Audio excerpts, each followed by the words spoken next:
O mga kababayan, at least mayroon na palang mga sumusuporta din kay VP Sara Duterte mga kababayan dyan sa Kongreso.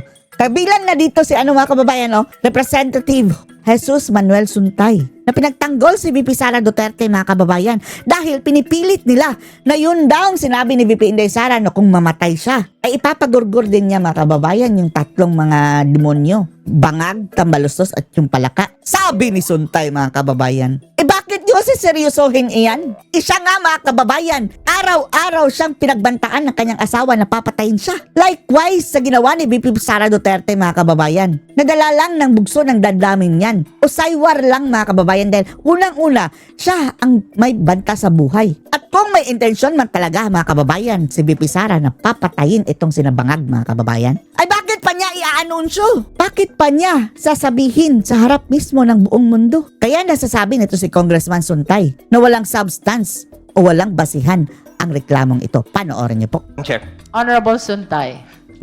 Suntay, pasok! Madam Chair, the complaint alleges that the respondent declared that she had arranged for a person to kill the President, the First Lady, and the Speaker if she herself were killed. The complaint alleges a public statement, but it does not allege the existence of an actual agreement to kill.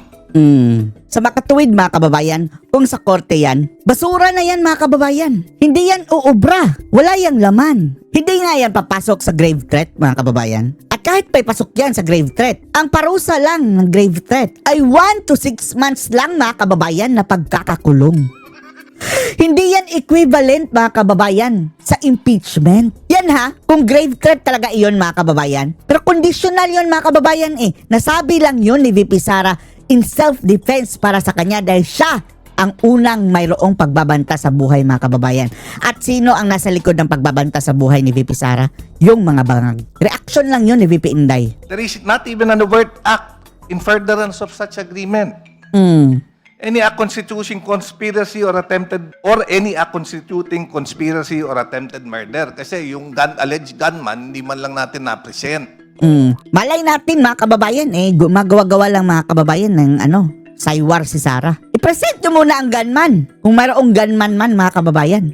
Now, let's go to the doctrine of free speech, which guarantees free speech and free press do not permit a state to forbid or prescribe the advocacy of the use of force or of law violation except where such advocacy is directed to inciting or producing imminent lawless action and is likely to incite or produce such action. Advocacy of violence or law-breaking is protected unless it is directed at inciting or producing imminent lawless action and is likely to produce such action. That was stated in Salonga versus Cruz Paño, 134 SCRA 438. Explain. Now, kung makikita rin natin dun sa statement ni dun sa video, and I'm glad that it was flashed on screen, which kasi in fact dapat nga hindi because it would be premature. As I mentioned, the video is not part of the complaint. But okay lang na ipakita natin dyan because it brings back yung... At sana sinabi nila mga kababayan, bakit nasabi ni Sara yon? Hindi lang naman out of the blue nasabi ni Sara na kung mamamatay siya, tatablahin niya yung tatlong bugok mga kababayan. Hindi. Tinanong yan ng media which is credible mga kababayan ang threat na hinaharap ngayon ni VP Sara. Natin yung pag-aalala sa mga yan. The VP said that she hired someone to kill.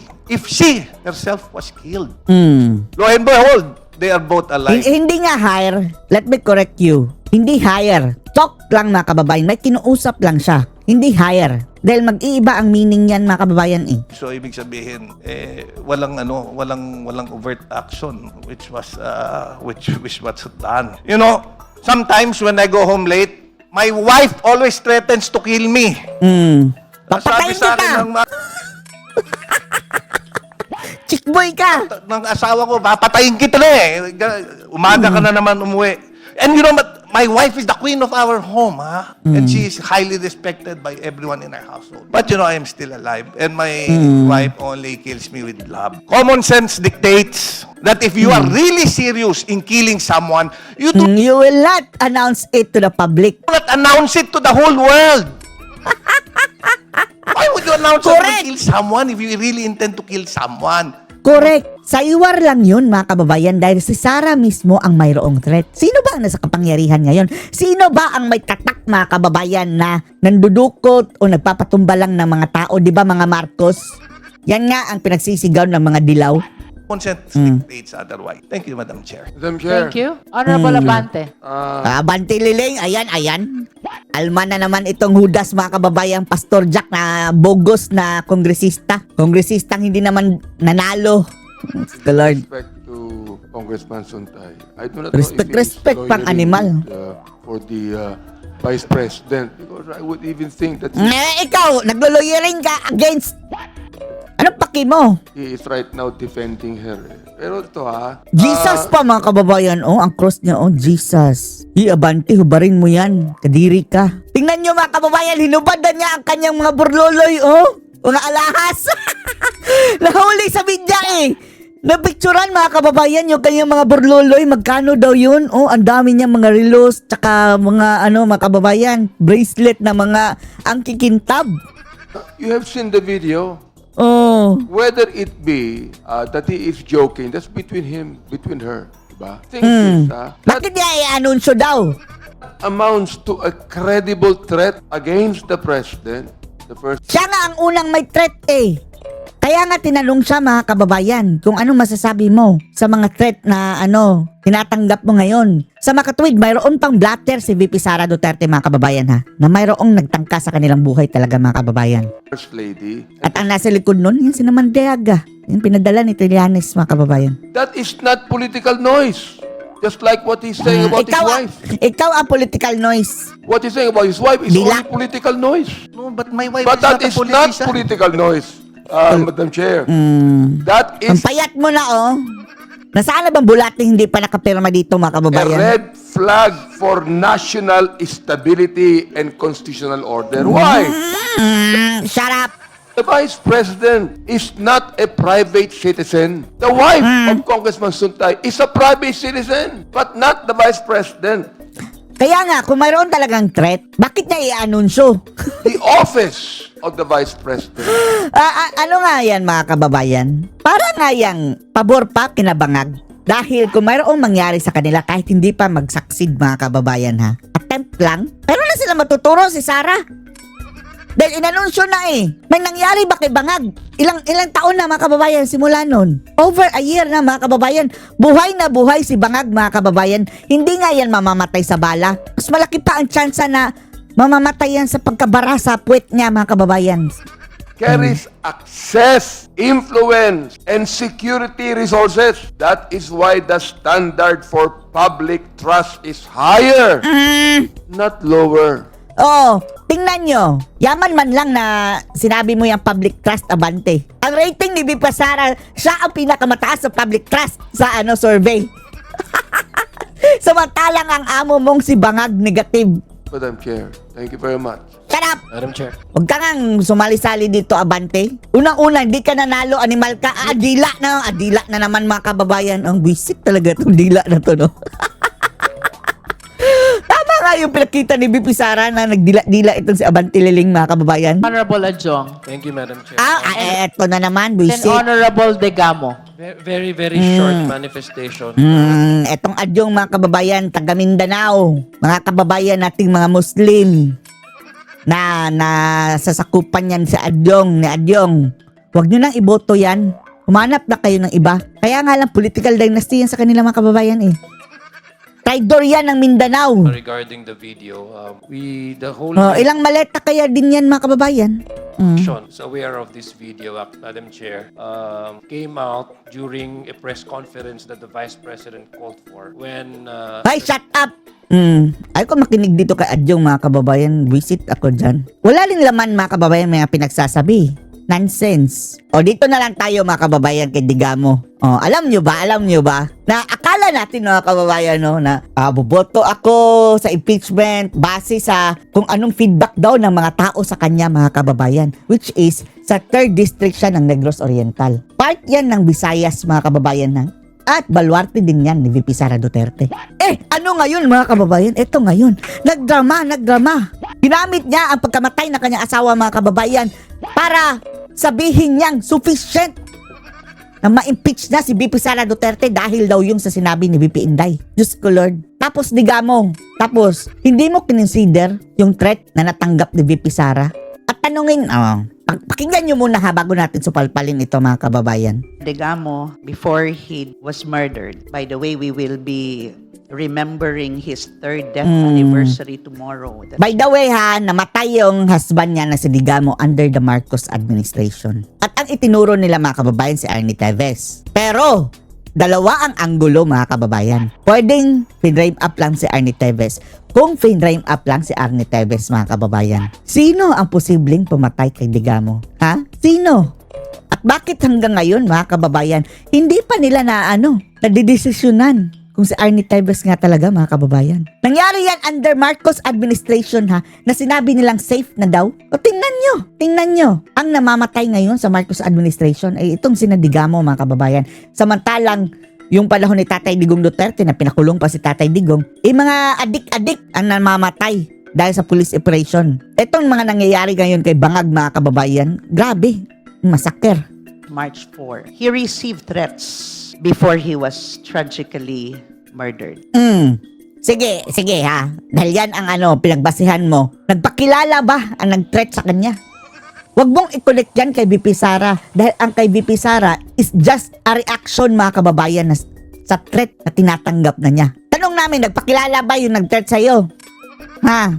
Na ako, si Sara Duterte, binantaan ko kayo, ganyan ba? The threats at first were conditional. Like, if you do this, something will happen. Dapat binulabog mo. Binulgar mo. Hindi nila alam mga kababayan kasi kung sino ang nag-threat. But then, even though they were conditional, the fear and intimidation they caused were very real. Very real. Conditional threats can turn Very real. to actual harm.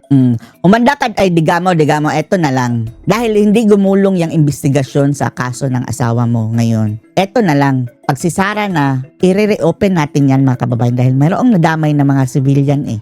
Pati kampo ninyo, Digamo, imbestigahan kung ano ang gawain ng mga Digamo, ano ang gawain ng mga Teves, at anong kaugnayan nito sa mga Bangag mga kababayan. Pati ikaw, imbestigahan. Ganyan na lang. Nangyari po yun sa amin.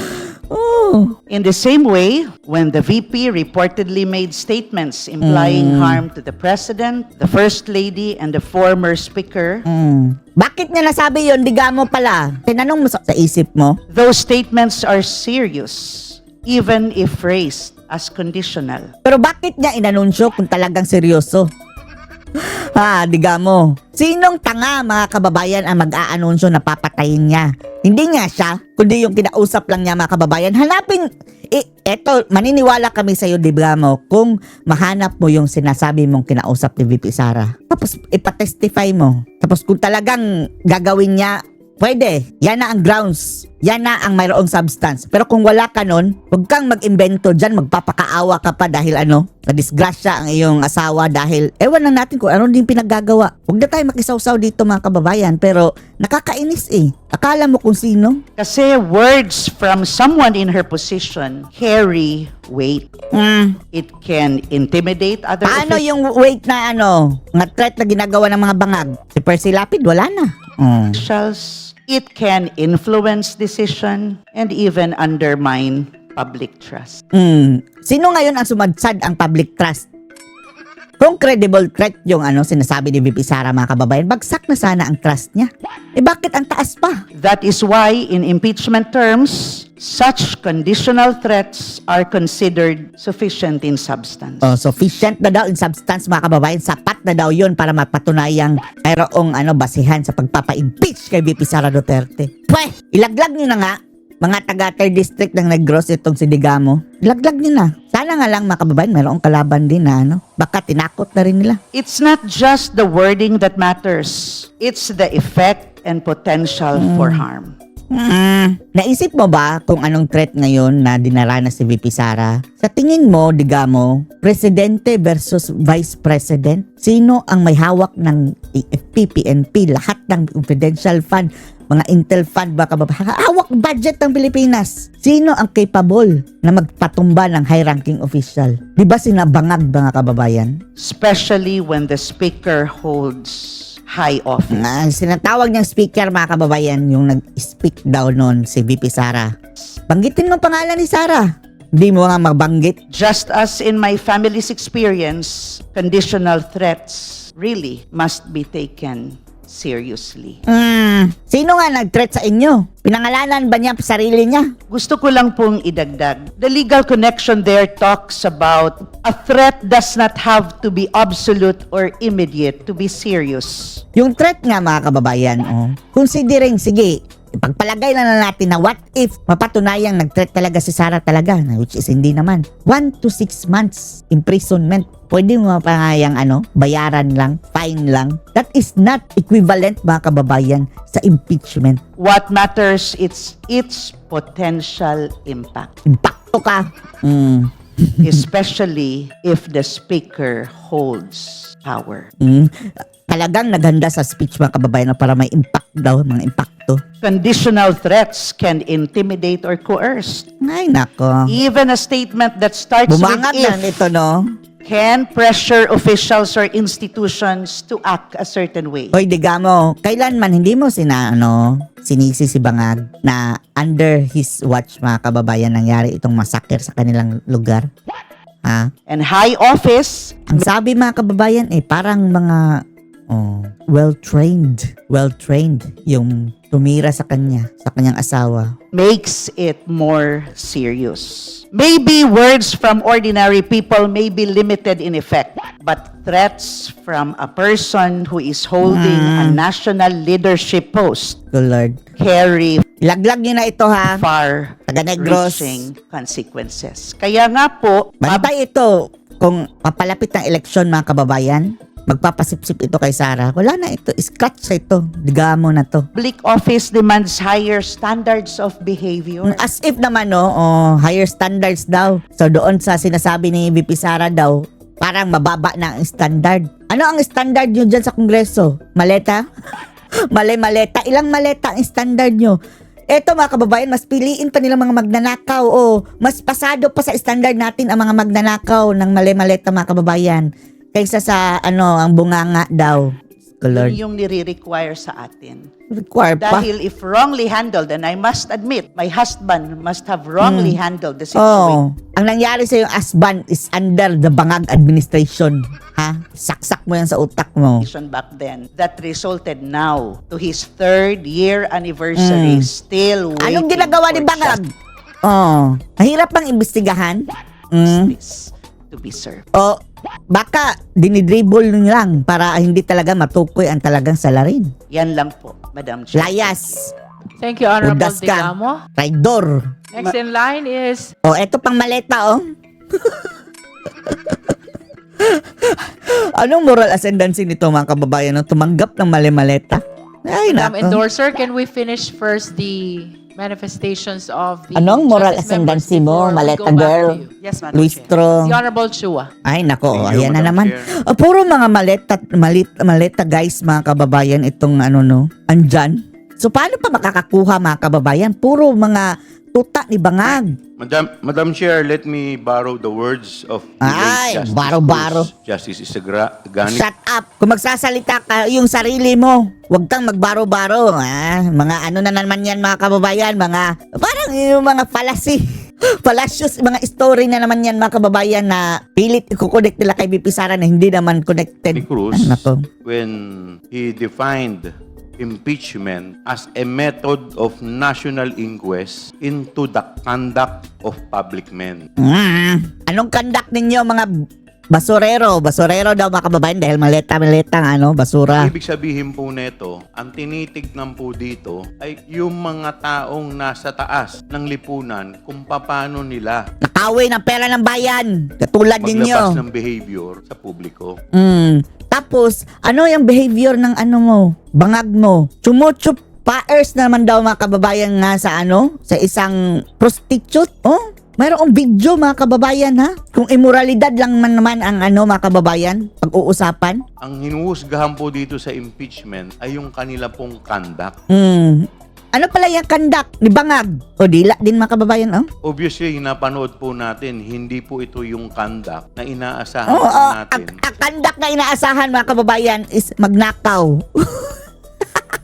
Yan ang standard ng mga Isang buaya. Tao na may pangalawa sa pinakamataas na posisyon Mm. sa ating lipunan. Yung video po, ang tinatawag po natin, res ipsa loquitur. Ikaw ay lokulokutor. Ikaw yon. The video speaks for itself. Hindi na po natin kailangan magpahaba. Hindi po ito Oo, tama na. Kung hindi ka magpahaba. Walang kwenta ito mga kababayan. Ayan, si Digamo na naman. Buisit, ito si Digamo, no? Malis na lang ang Digamo. Ayan, si Saba na mga kababayan. Grabe, no? Itong mga, talaga mga jablo mga kababayan ang nagharing uri dito ngayon, no? Chair, to just be brief. Yes. Oh, Jonel. Yes, IPSA. Oh, wag kang magsabi ng morality, Jonel, ha? Nakiapid ka sa may asawa. Sa asawa ng may asawa. Jonel. The video says it all. Oy, Jonel, bakit na lang kaya hindi mong yung video mong ilabas? Tumatalbog-talbog daw na parang bola mga kababayan tapos kumakain ng saba. Nakakadiri ka, Jonel. Oh, tapos, wag niyo sabihin mga kababayan na fake yung video ni Dilima, ha? Dahil hiningi pa nga niya sa Korte Suprema mga kababayan na ipadelete. Oh, anong ipapadelete mo kung non-existent ang video? Saba ang itawag mo sa akin. Itself. The video itself. Mandaka, Jonel, kung ang video mo ang ilalabas namin. No joke. No joke din yung video mo. Then, Siguro mamamatay kami sa sa pandidiri, Jonel. there's no issue anymore as to whether it was meant to be a joke because it's the VP herself who says, no joke, no joke. So wala nang question. Hindi na po O bakit niya inanunsyo kung kung seryoso, Jonel? hindi na po natin kailangan i-prove na yun ay joke. Mukha mong joke, Because nakakatawa. it came from her own. Grabe, agree din si mga kababayan. Yung ang husband din niya, si Luis to, itinago niya dahil, nanggahasa daw yun. Ng alleged. Language, admission against interest. There is also no such thing as conditional threat. Wow, ikaw ang no such thing. Threat. Irrespective of whether or not there is such a condition, katulad nung binanggit ng VP, na kung mamatay daw siya, it doesn't Jonel. Si VP Inday ang may threat, Jonel. Sumagot nga lang si VP Sinaywar niya. erase the fact that she made a threat. So, there is no such thing as conditional threat. It's also Ano ka, Supreme Court? non-issue. Now, we saw also the video. It has been widely covered even by foreign media. What other country, or is there any other country where we have seen such an incident of the second highest official of the land? a very Wala ding high- country na ganito kagarapal ang pagnanakaw sa ba. Tapos yung Department of Justice Secretary andun sa pumupunta-punta sa kubol ng mga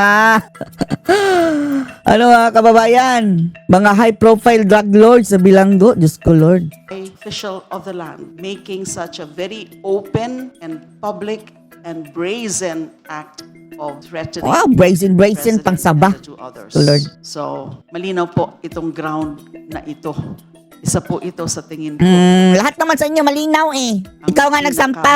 malakas na magiging basis. Yan na lang. Yan na mga kababayan. Iniwan na nila ang confidential fund. Nakakatawang mga sabaluslos mga kababayan. The sabaluslos. Impeachment. Thank you. Shut up! That concludes our deliberation on the fourth impeachment complaint. We So, shall now na? proceed to the fifth ground of the third impeachment complaint. Please allow the chair to read. Vice President Duterte committed culpable violation of the Constitution and betrayed public trust in amassing unexplained wealth. Wow! Unexplained wealth. Invento. Si Trillanes na yan mga kababayan. Ang kanilang basihan dyan, yung ni Trillanes, Excel. Failing to disclose all her properties and interests in her SALN in violation of Section 17. Kayo nga ang wala, hindi nagdeklara ng yung SALN, then nakatanggap kayo ng mali-maleta, mga ungas. Di ba?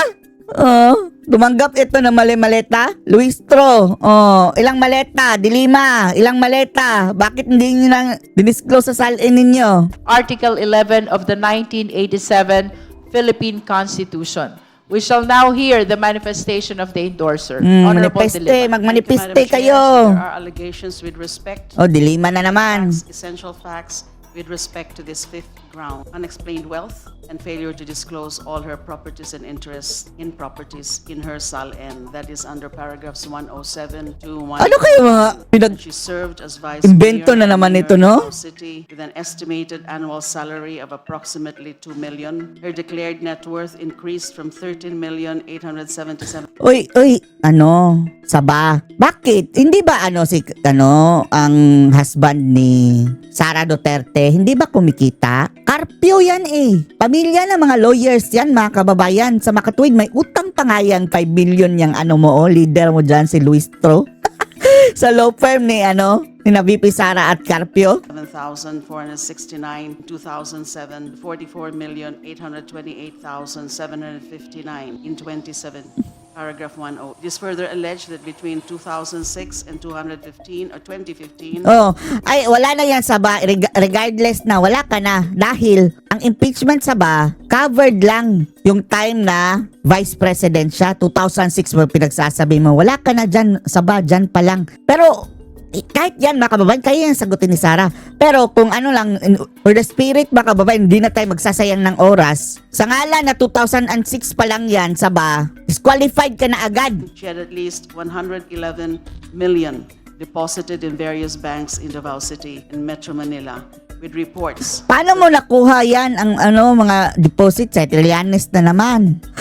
Mayroon nga, hindi mo nga pwedeng makukita, mga kababayan, di ba, kung mayroong na-deposit dyan? Suggesting even higher amounts. So the complaint pleads Section 2 of Republic Act 1379, establishing that property manifestly out of proportion to lawful income is presumed prima facie and lawfully acquired. Ang duda natin ito, mga kababayan, Paragraph 286, the complaint cites Ang duda talaga natin ito is, di ba hawak nila lahat? Baka dideposituhan nila ng ura-urada, mga kababayan, ng account ni VP Sara. Pwede silang mag-send doon sa number, mga kababayan Sana mayroong bangko na hindi pwedeng makatanggap ng wire transfer na ganyan-ganyan na lang.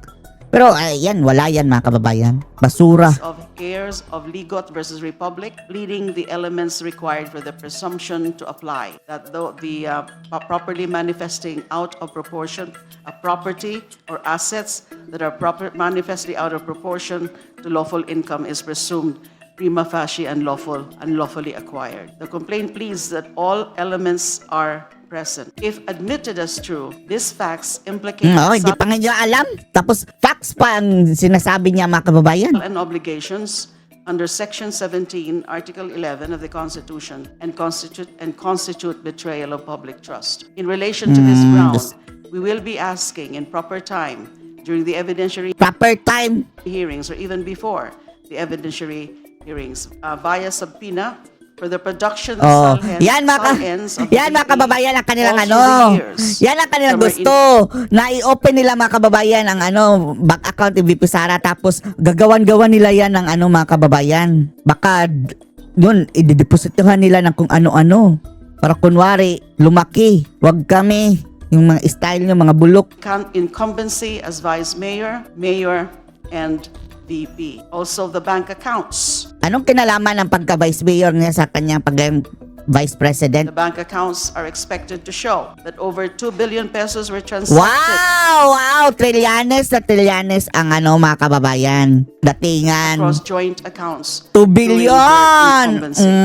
Joint accounts with the father, with her husband, and the joint account, the Duterte Ay, family. nako. Cyber libel na nga yan, Cyber libel na yan, mga kababayan. Pagpapalagay ang totoo ang mga aligasyong ito. Oo. Mga ari-arian na hindi Hindi nyo tugma pa nga na alam? sa legal na kita ng opisyal Ipagpalagay na totoo pa.